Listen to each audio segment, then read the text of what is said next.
Hello, dear Eritreans. This is gonna be in English. It is aimed for a wider public reach, and it is specifically in connection with the Eritreans who are living in Israel as refugees, and they are facing a forced deportation by the Israeli government. For this reason, I want to voice my voices for the Eritreans who are living in Israel, and to defend, or at least to give my voice so that they can get a protection within the Israel territory without facing a forced deportation. Therefore, dear Eritreans, this is not one of my usual presentation type where I deal with Eritreans politics, but this is specifically with human rights issue, and every Eritrean has to voice his voices, and as my share, I'm voicing. And as we know, there are about 40,000 Eritreans who are living in Israel as asylum seekers, and up to date there is no any protection given by the Israel government for Eritreans, and instead the government is planning to deport all Eritreans in this coming April by force to a third country without the consensus of these asylum seekers. And yesterday, the Eritrean dictator has revealed some truths that was going on between the Israel government and the Eritrean government of negotiation, or like trading between the two governments to deport them back Eritrea if they agree upon a preset price by the Eritrean government. And the Eritrean dictator or president Isaias Afwerki has said in his interview that the Eritrean government tried to reach Israel, and for if Israel wants to deport back any Eritrean, then it has to pay at least 50,000 as a compensation. Plus, it has also put two prerequisites, where the first is a complete list of Eritreans has to be submitted to the Eritrean government, because the number said, which is 40,000 Eritreans which are living in Israel, are not Eritreans as the dictators claim. And instead he accepted, or he said around 20,000 are Eritreans from this 40,000 who claim to be Eritreans. And the second prerequisite is that because Eritrea is not capable or has no enough technology to train these people when they come back home, and then Israel has to give the vocational training so that these people will be well equipped, and then life could be easier back home. And of course the third requisite is a compensation, and the compensation that is demanded by the Eritrean government is not known to the asylum seekers. It was a secret deal, but Israel rejected the request which was provided by the Eritrean government, and then it is planning to deport these Eritreans either to Rwanda or Uganda by paying 3,000 to 5,000 US dollars for each returnee. This is an open auction or slave trade, I could say safely, because the people are being in the market so that they can be deported by force, and the people are not interfering, or they do not have any information what is going on behind the doors. What they know is there is a news rumor where the Israel government is planning to deport them by force. Already some thousands of Eritreans are living in prison camps like Holot, and the rest have no any legal status to work or to go to school or to have educational access or health access. And life is very terrible for these all Eritreans.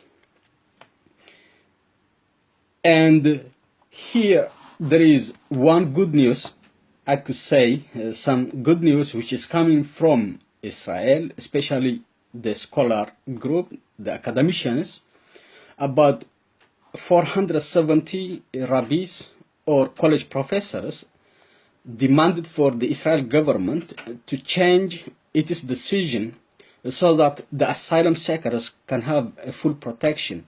But the Israel government looks very rigid in his decision, and we don't know what fate is facing for these Eritreans. It's not only Eritreans, of course, there are Sudanese refugees also, which have the same condition in Israel. As we know, we Eritreans, we have this inhumane life condition back home, and the youth are in prolonged or unlimited period of time military conscription, and those who are living in Israel are flee from this forced conscription, and many face life, this death penalty. The Eritrean government or the dictator yesterday said that the youths which are now living in Israel were supposed for a regime change. This is a very gross accusation, and it means if all these 40,000 Eritreans, the youth, had an objective to change the regime by force, then this is a big accusation, and if any Eritrean is deported back home, and then it may face a death penalty, as it exists today in Eritrea, where any Eritrean, if it opposes, there is death penalty or a prison without any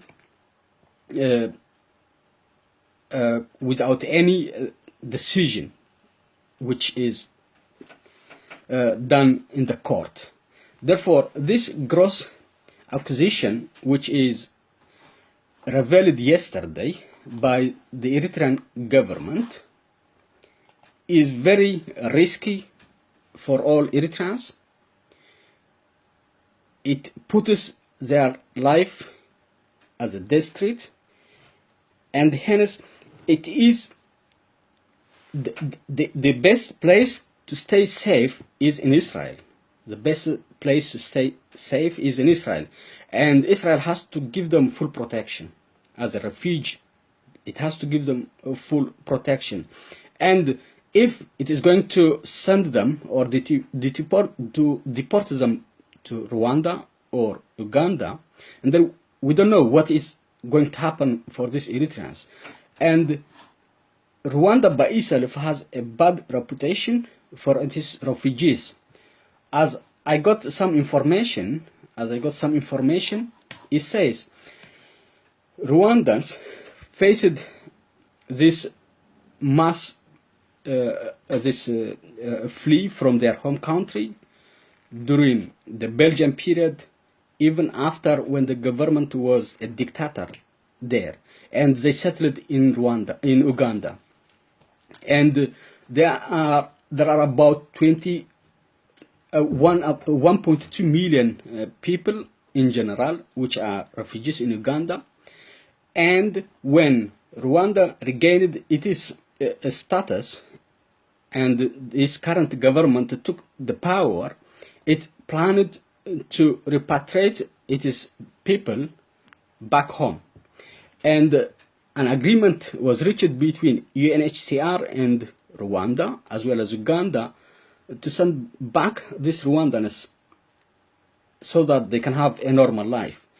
And since 2003, from the 25,000 Rwandan refugees, only 850 returned back home. Only 850 Rwandans returned back home. And when they returned back, most of them came back almost immediately to Uganda on its grounds of insecurity and human rights violation. Therefore, Rwanda is not safe even for its own people. Those 25,000 Rwandans who are living as refugees in Uganda are not able to come back to Rwanda, and among those who returned back, they flee back to Uganda because Uganda is much safer for them. Then, if Rwanda is not safe for its own citizens, how can it be safe for foreigners? If these Eritreans, 40,000 Eritreans who are living now in Israel, are deported by force to Rwanda, is there any safety? Is there any safety? Why Israel is planning to deport Eritreans to a third country without the consensus reached between the people or the refugees and the government? This is a gross violation of human rights. A gross violation of human rights. And if in any case it returns back to Eritreans, to Eritrea, the Eritrean government is accusing them as agents of regime change. And plus, they flee from the forced military conscription. Therefore, there are two cases that are waiting for them back home. And when they go to Rwanda, there is no safe place to stay. The only opportunity or option they have is in Israel. They are living now even in Holot, in the prison camp. That is only place where they can choose to be. But this prison camp, it is shame for Israel government to construct such in this 21st century, because the Jewish people, this the same people, faced the same history while they were living in Germany. Now they are also putting Eritreans and the Sudanese in this similar concentration camp. Of course, the people or the refugees, they have an opportunity to leave the prison 6 a.m. in the morning and then coming back 10 p.m. in the prison center. And when they come back, they go out, they don't have any paper to work.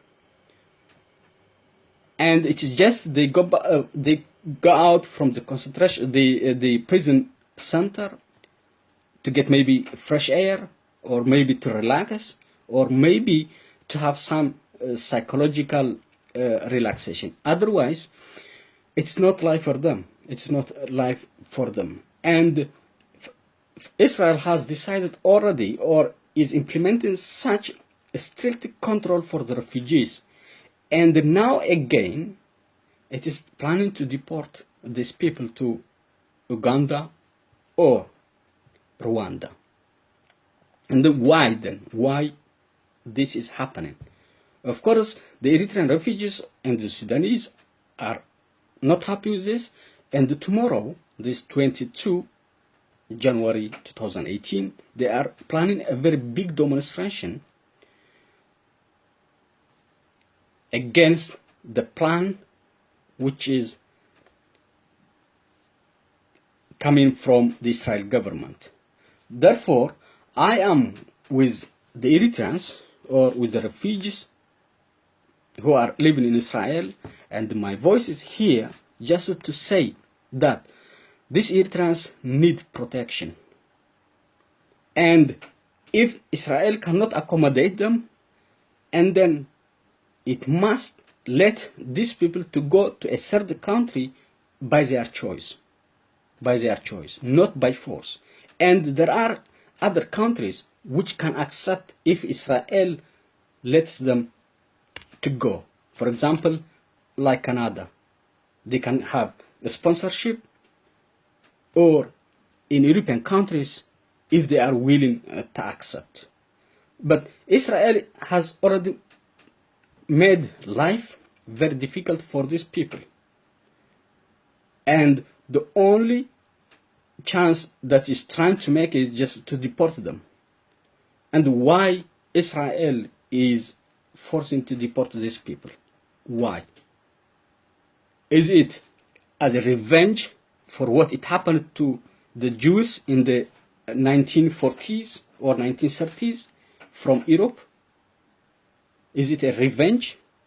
Because Europeans did wrong for the Jews, then the Jews are doing wrong to the Eritreans? These people, they came to Israel just to have a safe place. They are not economic migrants, or they didn't think Israel is like a heaven. They came there because it was the only place where they can reach at that time.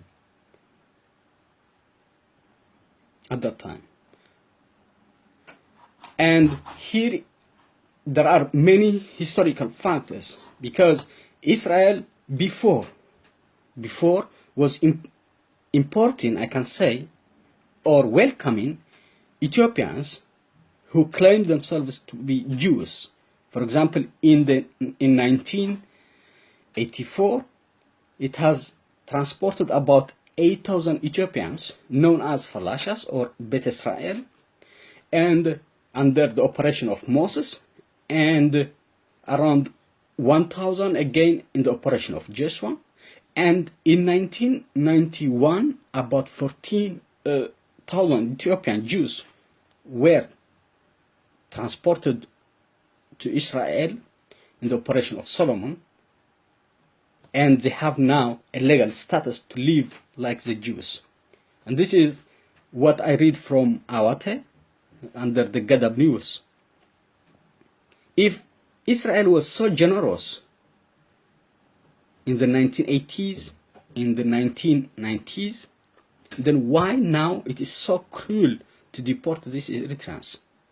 Why it cannot give a protection? I cannot imagine these Jewish people who faced the same problem in Europe now are taking the same decision to deport African immigrants from the state where it is a member of the United Nations. And if Israel is a member of the United Nations, it has an obligation to protect human rights. It has an obligation to give protection. It has an obligation to give refugee status for those who seek refuge.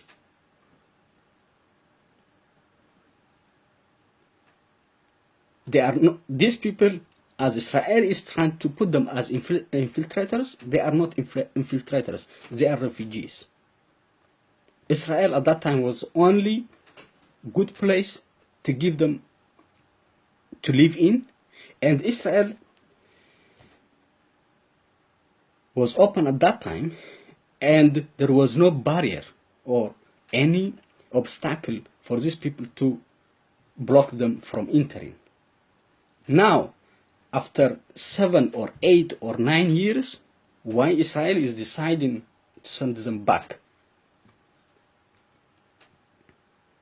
Therefore, I join with the Eritreans who will voice their voices against the decision of Israel government tomorrow, And I applaud for the university and the college professors which wrote a letter against the Israel government and changed the decision of deporting these people. And all Eritreans who are living across the world, please join me and join the Eritreans who are planning to demonstrate against the Israel government tomorrow to change their decision and give them full protection. So far, Israel has accepted only 4 cases and gave them a full refugee status. Only 4. And the number is 40,000 people. Only 4 people out of 40,000. Why then is the Jewish state such a cruel state? I cannot understand. And if we go back to history, there were Jewish people living in Eritrea when they had no any place to live safely, especially in Europe, and then they went back to Eritrea in the capital of city, Asmara, and even they built a synagogue. Asmara was a good place. It gave them protection. Why not now for these Eritreans who are seeking protection? And the secret deal which is done between the Eritrean government, the brutal dictator, and the Israel government is illegal, and it is a modern slave trade activity, and it violates the human rights, the Universal Declaration of Human Rights, because these people are traded like a commodity. And we have seen in Libya very recently, people were traded or auctioned for $400. And now the Eritrean government has negotiated to buy these Eritreans for 50,000. And already it is accusing them as regime change agents. And these people escaped from the military conscription. And therefore, there are 2 things waiting for these people that may lead them to death penalty. And as I have said earlier, Rwanda, even it is not safe for its own citizens. Out of 25,000 Rwandans who are living or who has been living in Uganda since 1959. Since 1959, got a permission or through the UNHCR, Ugandan government, and Rwanda to be relocated back home. And from this 25,000, only 850 returned back. Even these 850 Rwandans, when they got to Rwanda, it was not a safe place, and they returned back to Uganda. Now they are living in Uganda. Therefore, my colleagues, first of all, for all Eritreans who are living in Israel, to condemn strongly, as strong as possible, for the decision of Israel government, which will take in April of this year, 2018, and demand for a full protection and the call for the entire world to give them another safe place. And if Israel decided to let them go, and then it should be with their decision, and they have to have a choice. They have to have a choice. And there are many countries which can accept if Israel is willing to let them go through a legal process. This is therefore my voice for the Eritreans and the Sudanese who will voice against the Israel government decision tomorrow, and I encourage all people to join and come out and condemn strongly and seek for your rights. In this 21st century, we cannot allow people to be traded. And the governments, they have a legal status. And when the governments cannot give protection for the people, and then it means it is a risky for human being. And the United Nations has to interfere in this case. I call for the United Nations to interfere in this case. I call for the European Union to interfere in this case. I call other countries like Australia, Canada, even the African Union to protect its citizens and to be treated like human beings, not like slaves, slaves. Therefore, this is my short message for this evening. And as I'm saying again and again, it is a voice for those voiceless people and in defense of their human rights. We cannot allow this to happen again. The forced deportation of Eritreans and Sudanese, or in general the refugee seekers from Israel to any country, be it a first country or their home country like Eritrea, because Eritrea is not safe, or to a third country where it is not by their choice. And my call to Rwanda government is first, give full protection for your own citizen. Give full protection for your own citizen. Welcome to the people, to the Rwandan people who are living in Uganda, and give them full protection. Full protection. If you do that, then maybe we will see if you can accommodate these people, Eritreans and Sudanese, which are going to be deported to your country. Otherwise, you should not look after money. 5,000 per person. This is modern slave trader. This is a call to Rwanda, even a call to Uganda. In Uganda, there are about 1.3 million refugees. And this 40,000 plus, it means it is another problem. And this is also my call to Uganda. And you should stop negotiating or trading people for whatever amount of money it is. The people should be treated as people, not as commodities. And the Eritrean government, as usual, it is doing its business. And Israel, remember your history. Remember your history, what happened to you in Europe by the German people. If you want to repeat this mistake or to take a revenge for Africans, then this will be a very big historical mistake that we Africans cannot forget. We Eritreans also cannot forget at all. We are looking for you to give us full protection, like all Eritreans which have full refugee status across the world. We are refugees who left Eritrea to seek full protection. We are not economic immigrants. We are not economic immigrants.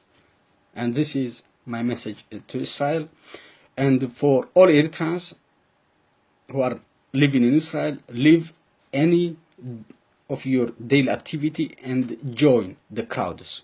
And let your voice be strong to condemn the decision of the Israel government. And welcome for those professors who are voicing for you and who are condemning the decision of the Israel government. I am with you, and be courageous for your rights. Fight for your freedom. Freedom is not given, but you have to fight for it. Thank you all.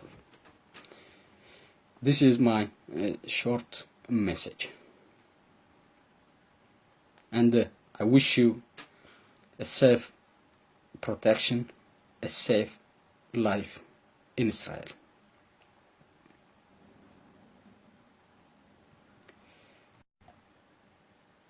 Ali, who is, I don't know, Saeed Muhammad. Okay. I think this is just my short message. If there is any question, I cannot answer because it is just my voice. Thank you. Bye bye.